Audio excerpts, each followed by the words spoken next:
PSG Fan TV, bonsoir à tous, bonsoir Joe. Bonsoir à tous, bonsoir Nip. Ce soir, on recevait le Marseille. Pour ce classique, cette 11e journée. Est-ce que pour toi, je vais plutôt parler ressenti, est-ce que tu as passé une bonne soirée? Alors clairement, j'ai passé une bonne soirée, une soirée riche en émotions, sans parler en fait du score.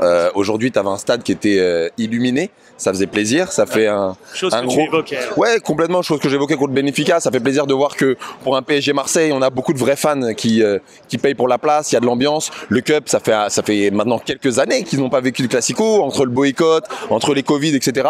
Ça s'est senti, donc vraiment très belle ambiance.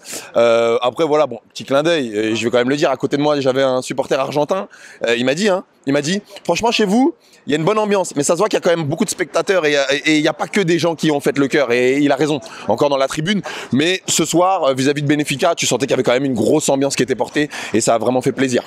Alors, on va parler de ce nouveau système mis en place ce soir, le 4-3-3. Est-ce que tu trouves que, malgré que ça soit la première fois qu'on l'utilise, et il y a bien sûr des axes d'amélioration, mais est-ce que pour toi, c'est positif? Le 4-3-3 est positif. Déjà, c'est bien parce qu'on en avait parlé en fait la semaine dernière. Le 4-3-3 est positif quand tu as un Bernat qui n'a pas, en fait, à mon sens, ce rôle de piston et qui a surtout perdu du niveau par rapport à 2019-2020. Donc, compliqué pour lui, même entre guillemets en stamina et même en possibilité en fait offensive.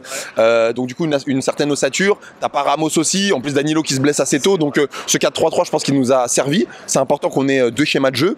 Après, paradoxalement, moi il y a une chose qui m'a marqué en fait dans ce match-là, c'est que je me suis dit, quand on arrivait en fait à relancer, c'est surtout parce qu'en fait on a des joueurs qui sont extrêmement talentueux. C'est-à-dire que t'as un Verratti, t'as un Neymar, t'as des Messi qui arrivaient en fait à conserver le ballon tout seul pour nous faire remonter le ballon. C'est-à-dire que c'était pas un schéma tactique, parce que tactiquement parlant, en fait, pour moi, on a plutôt loupé ce soir. Si Verratti, il a pas ce génie de tenir le ballon, si Neymar, il arrive pas en fait à t'emporter 4 ou 5 parfois en fait en gardant le ballon, tu te fais boire au milieu de terrain. Donc tactiquement, je te dirais que c'est pas forcément très bon pour moi. Par contre, individuellement, on a des individualités qui sont extrêmement performantes et aujourd'hui qu'on fait la différence avec cette équipe de Marseille. Alors là aussi, je te suis. On revient dans le même problème que la saison dernière, c'est qu'on se fie pas mal sur des exploits individuels que sur un schéma. Alors oui, alors après en même temps c'est la première fois qu'on fait ce 4-3-3. Donc forcément c'est pas aussi facile avec une équipe de Marseille qui est huilée, qui a l'habitude en fait de renouveler son équipe. Donc c'est sûr qu'on n'est pas dans le même schéma. Après ce que je te dirais de ça, c'est que bon, j'ai senti notre équipe un peu fatiguée, t'as des joueurs cadres qui n'étaient pas là. Nuno Mendes, je trouve qu'il nous manque énormément, on s'en rend pas compte mais ce joueur il nous manque énormément.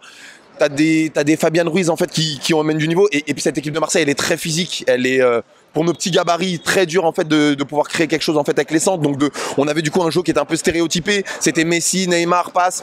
Il y a Fabian Ruiz qui a fait un très bon match, c'est vraiment la bonne surprise de deuxième mi-temps. Mais tu vois quand même qu'on concède beaucoup d'occasions ce soir et ça c'est vraiment pas normal. Et là je vais m'axer sur notre trio. J'ai constaté, tu m'en as parlé tout à l'heure dans le stade, que tu le sens un peu dans le forcing, un peu dans la passe obligatoire, le passage obligatoire. Ouais.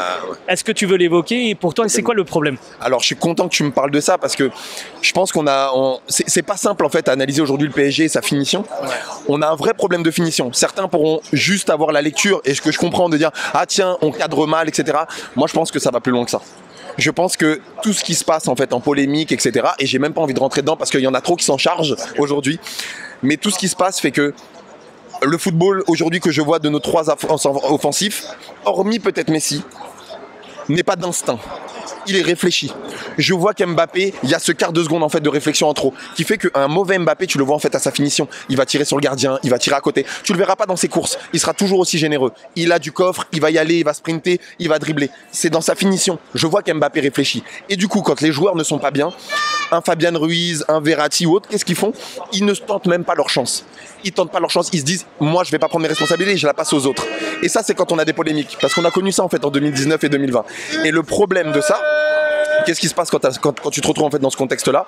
C'est que tu marques pas de but, tu essayes de rentrer dans les cages en fait avec le ballon et ça nous dessert énormément. Ça nous dessert énormément et il faut qu'ils arrivent à régler ça. Il faut que ça soit plus d'instinct parce que on a trois leaders quelque part aujourd'hui et il faut qu'ils arrivent à se dire ok, tout le monde peut marquer parce que notre jeu stéréotypé, tout le monde commence à l'avoir cette lecture. Donc il faut que tout le monde puisse tenter sa chance. C'est pas normal que je vois des Vitinha qui sont à 4 mètres de la surface qui cherchent la passe. Du début à la fin, ils cherchent la passe. Le mec, il ne se rend même pas compte, même un Fabian Ruiz qui a été très bons, ils se rendent même pas compte qu'ils sont en fait dans l'axe du gardien pour pouvoir tirer. Ils sont omnubilés par il faut que je la passe à Hakimi, il faut que je la passe à Messi, à Neymar ou à Mbappé, alors que le jeu ne demande pas ça.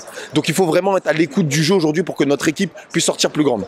Je te remercie encore. Merci beaucoup et vraiment quand même content de gagner parce que cette équipe de Marseille, on la déteste et ça va pas s'arrêter là, hein, c'est très bien. Mais on est content quand même en fait d'avoir cette victoire. On était quand même sur une pente où on enchaînait les matchs nuls, etc. Cette petite victoire nous fait du bien. Donc voilà, allez Paris, 6 points d'avance. On est bien, travailler un peu la finition et la possession et on sera très bien. Super. Merci Onip. Je te remercie à plus Joe. tard.